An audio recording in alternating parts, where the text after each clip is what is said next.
Listening to all the government communicators, the NDC members speak, it appears that this is a done deal. Your demonstration, possibly futile, or just a symbolic thing that will end, We will do. Why don't you go to court? On Monday, we will demonstrate. On Monday, if they don't listen, we will picket the Flagstaff House. We will picket the Flagstaff House for a number of days. If they don't, you make the country ungovernable. We'll organize daily demonstrations in this country. To make the country ungovernable? If that's how they want it. So you want to make the country ungovernable? If that's how they want it. You are going to obstruct government's business, government work. No, That's what you're saying. No, not obstruct. But we have a If you duty. say you make the country ungovernable, no. You're going to engage in hooliganism. No. You're going to engage in civil protest. Have you seen Israel? You want to make Ghana? No, they protest. And the but Constitution, when you've been quoted the Constitution elsewhere. gives I'm us. repeating the word governor because the Constitution guarantees us as people the right to tools. assemble. Yes. It doesn't say you should make the country ungovernable. Yes, but we have tools to vent out our spleen to government. You stand by that your word that you make the country ungovernable. We will use every single available means to vent out our spleen. The government has no right to meddle in the affairs of the judiciary. No, even military regimes in this country have not done what a democratic president is doing. That's despotic. And such chauvinistic mindset should not be allowed. Go to court. Why are you not going to court? The same court that they are destroying. The same court. So you don't trust the courts? It's not what of we don't trust the court. Now they are trying to instill fear in the judiciary. The government is coming under the Constitution. The Constitution allows the president to do what he's doing so far. No constitutional breach so far. Yes, but there's also common sense. Okay? There's also common sense. Umaru, even in the heat of military regimes, nobody has touched the judiciary. You cannot tell me that the president is okay to travel with any amount, with the entourage he deems fit. The Speaker of Parliament can travel with his entourage and the Chief Justice cannot, who is number 4 in the scheme of affairs. No, I find it difficult to accept that. And that forms basis to suspend her. If we allow this to happen, it amounts to the democratic coup d'etat. It is tyranny, and we should not, as a people, countenance it. It is horrible. It's horrendous that even such a thought, would occur, and let alone being actionalized. Look, Umaru, this is not the first time the NDC is trying something like this. In 2008, leading to 2009. The government of Professor Atta Mills, you remember, the party, the NDC as a party, bashed the judiciary so much to the extent that at the point, their national chairman at the point, the late Kwabena Agyei, the aka Nkonkonya Terminator, made this famous killing the cat, so many ways of killing a cat comment. And where Professor Mills removed his glasses and said, "Do I look like a cat hunter?" You remember that incident? Yes, I do. I do. So but it looks like it is a party that has a problem with the judiciary. But now, where we have gotten to, let people vent out. Okay, we are at a stage where we need to heal, and it's all part of the healing process. If you have done something to me that I'm not happy, and I bring it out, together with Jojo, what I would rather, ask is that we do not deepen the cracks. It is okay to disagree, but we should also mind the language. That's where I would come in and have maybe a little bit of, digression with maybe language used. Otherwise, I don't have difficulty people expressing their opinion. Is the party going to beg Kennedy Japan to go back on the thank you tour? Oh, I don't think necessarily beg. I mean, it was an open invitation, and you are at liberty to accept, or otherwise. So I don't think there's a point of begging. What about the Savannah region? So you're appearing in Savannah region without him. Would it affect your campaign tour in any way? Where you are now, what's the reception like? I mean, where the parties, the flag bearer has got into?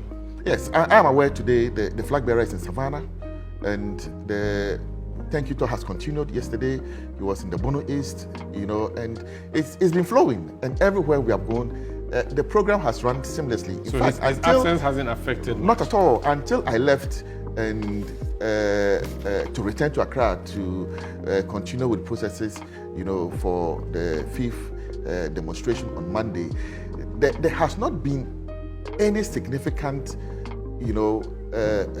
dislodgement of the plan. Okay. Even though there are one or two hitches, which is Umaru, which is normal within the political space. Well. We are human beings. You do not expect that everything will go, according to yes. So you're back in. Nado has managed to sack all the wonderful spirit and he's invited familiar spirit. And so simple thank you to all. People are being stabbed. Very well. Yes, sir. So listen, it is a national issue. John, contact water is a national issue because if one of the major political parties that's supposed to be the vanguard of our democratic principles have debates to the extent that you'll be stabbed. If you share a contrary view, you'll be stabbed. But this is an isolated incident. No, It's no. an isolated incident. No, it's of not. Students struggling for money. No, it's not. So listen. Our candidate was beaten to a position where he almost went blind. What was it called? What caused I'll give you a showdown? About 2012, when people attacked executives in the party office.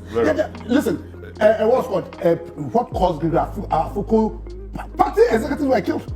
And now I'm saying the party, I'm now convinced. So, in the issue of whether we are coming back or not, the reason why we departed, the reasons why we left the party are even heightened now.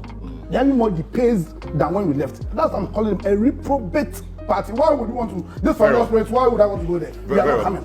Very well. The NPP, they are a threat to the rule of law. And the case in point is how the arguments they made during the parliamentary saga that their party, whose constitution ought to follow the principles, the abiding principles of Ghana. And one of the abiding principles of this country is a respect for the rule of law, a desire by Ghanaians to create a political culture that will guarantee for us a rule of law. So when they made arguments, that listen, in spite of the clear provisions of their constitution, that says that if you contest against a candidate their party have presented, then automatically you leave their party.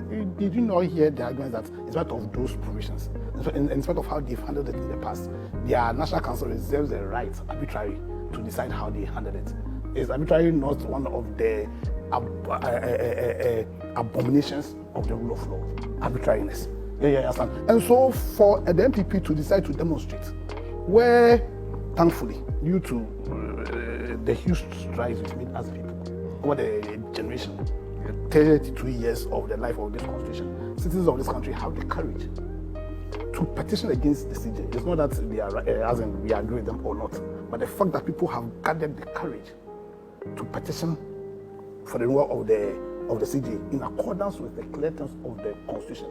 If you are demonstrating, then what you are demonstrating against is against the abiding principles of our constitution, and that's the worry. See, their only commitment probably is to galvanize their very weak base now, and their parties under serious destruction.